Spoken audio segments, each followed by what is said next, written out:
Bawat taon ay may mga bagong batas na naisasapasat na ipapatupad na dapat sundin. Sa ayaw at gusto mo man, ay ikaw ay nararapat na sumunod. Sa Pilipinas ay mahigit na 10,200 batas na meron tayo. Na ang iba nga dito ay para sa iyo ay hindi ka sang-ayon na ito'y minsan pa nga ay maasabi mo unfair sa karapatan mo bilang isang tao sapagkat ito'y hindi na makatwiran katulad na lamang ng homicide na ito'y madalas na mangyari na ito'y hindi basta-basta maiiwasang kaganapan na maaari mangyari sa ating buhay sapagkat ito'y hindi mo sinasadya, wala man sa plano mo at hindi mo iniisip subalit ikaw ay konektado sa pangyayari na dahilan upang siya'y mawala. Ngunit paano na lang kung may mga batas na sa tingin mo'y hindi ka panipaniwala subalit ito'y umiiral? Kaya't sa bidyong ito, yan ang ating tatalakayin ngayon. Kaya't kung handa ka na, ay mag-subscribe ka na sa aming channel, mag-like sa ating video at pindutin ang notification bell para sa mga susunod pa nating mga talakayan. Maraming salamat po!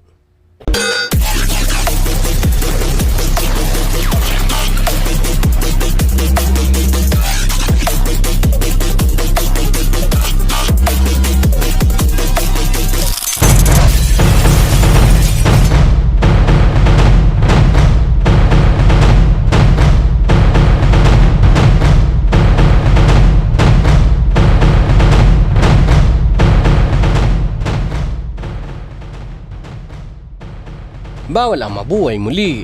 Sa bansang China ay may batas na mahigpit na ipinagbabawal ng gobyerno na ikaw ay muling mabuhay kung ikaw ay namatay na kung wala kang pahintulot ng gobyerno na noong 2007 ay inilabas ng pangangasiwa ng relihiyong estado ng China ang Order No. 5 na pagbabawal ng pag-reincarnate ng mga Buddha sa Tibet na sinasabing kung ikaw ay ma-reincarnate ay kinakailangan mo ng pahintulot sa gobyerno ng China.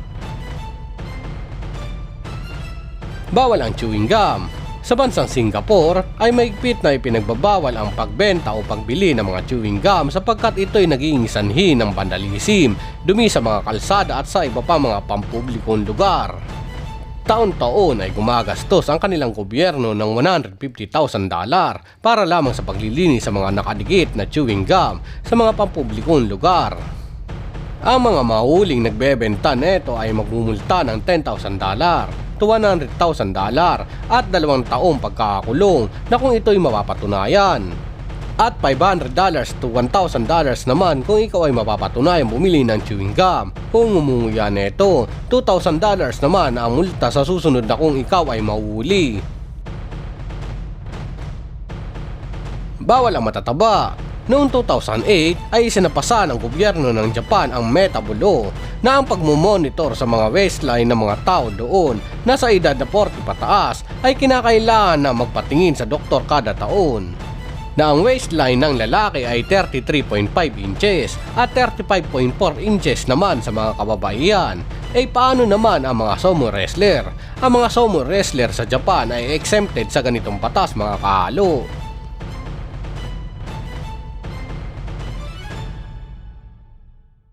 Bawal manganak at mamatay.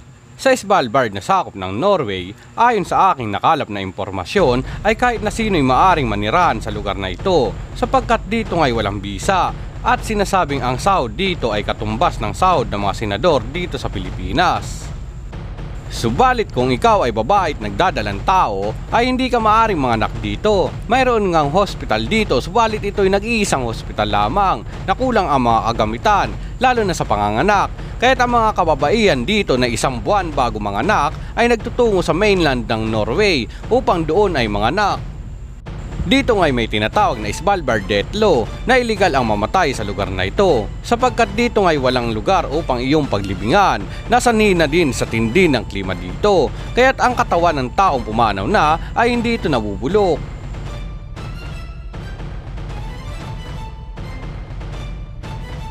Ang panglima natin ay bawal si Winnie the Pooh. Sa bansang Poland ay mahigpit na ipinagbabawal dito ang pagpapakita ng mga larawan ni Winnie the Pooh na kahit pa ito'y nakalagay lamang ang picture sa iyong paboritong damit sapagkat ang Winnie the Pooh sa bansang Poland ay ito'y nagpapakita sa kanila ng kalaswaan. lalo na sa impluwensya neto pagdating sa mga kabataan dahil sa sinasabi na si Winnie the Pooh ay walang suot na pangibaba.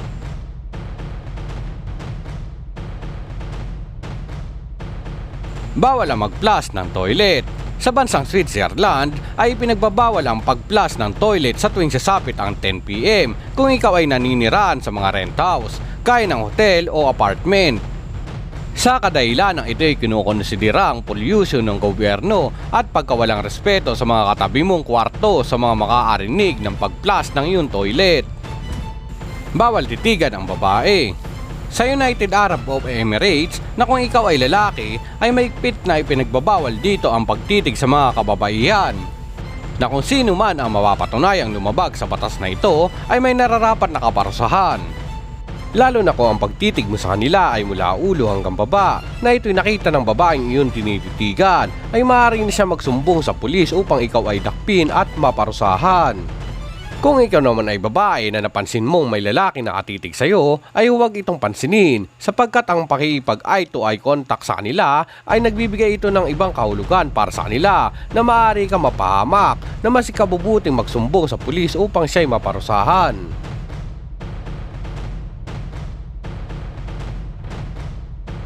Bawal kang mamatay. Sa bansang France sa bayan ng Sarporens ay bawal kang pumanaw hanggat hindi ka pa nakabili ng lupang iyong paglilibingan sapagkat ang libingan doon ay punuan na. Napakahigpit ng batas na ito sa bayan ng Sarporens. Kaya't kapag ikaw ay nalalapit na, ay huwag kaalimutang hindi huminga nang wala pang nabibiling lupa na iyong paglilibingan nang ikaw ay hindi maparusahan. Bawal kumain sa pampublikong lugar. Dito sa atin sa Pilipinas ay kahit na saang lugar na siguro o kahit na anong oras ay maaari kang kumain kung gugustuhin mo. Subalit sa bansang Saudi Arabia na sa araw ng Ramadan ay bawal kang kumain sa mga pampublikong lugar o kahit na uminom lang ng tubig. Kahit na makita ka lamang na naglalakad na may nginunguya ay ito'y pinagbabawal. Na kung ikaw ay mahuhuli na kahit hindi ka isang Muslim, ito'y may kaparusahan pa rin na hindi lang pagkakakulong kundi ikaw ay magmumulta pa ng napakalaking halaga. Ang pang-10 natin ay ang bawal matulog at kasalanan mo damay pamilya mo. Sa bansang North Korea ay mahigpit na ipinapatupad na bawal matulog kung kaharap mo ang Supreme Leader na si Kim Jong-un na kung ikaw ay mahuhuli, ikaw ay mapaparusahan ng kamatayan sapagkat sinasabi na ito daw ay katraideran sa bansa nila. Kung ikaw naman ay gumawa ng krimen gaya ng pagpatay, pagnakaw at iba pa, ay mapaparusahan ka ng pagkakakulong na hindi lang ikaw kundi kasama na ang iyong mga mahal sa buhay gaya ng lolo at lola mo, magulang, asawa at mga anak, maging sa third generation ng lahi mo dahil sa king punishment na pinaiiral ng Supreme Leader ng North Korea. At siyempre hindi naman magpapatalo tayo mga Pinoy na may kakaibang batas sa mundo. Sa Article 247 of Revised Penal Code Act 3815 na kung ikaw ay kasal at ang asawa mo ay mahuli mong may katalik na iba na sila iyong napatay ay mahatulan ka lamang ng napakababang kaparusahan na ilang buwan lamang ang pagkakakulong o ikaw ay mapapawalang sala na hindi na mapaparusahan. Shoutout po pala sa aking doktor ng St. Joseph Hospital na si Dr. De Jesus, napakagaling pong doktor niyan, at kay Sir Sherwin Hortilano, pati na rin kay Rodello sana aming kaibigan. At hayan po mga kahalo, kung nagustuhan po ninyo ang ating tinalakay ngayon ay baka po pwedeng makahingi naman dyan ng like sa ating video. Mag-subscribe sa aming channel at pindutin na rin ang notification bell para sa mga susunod pa nating mga talakayan. Maraming salamat po.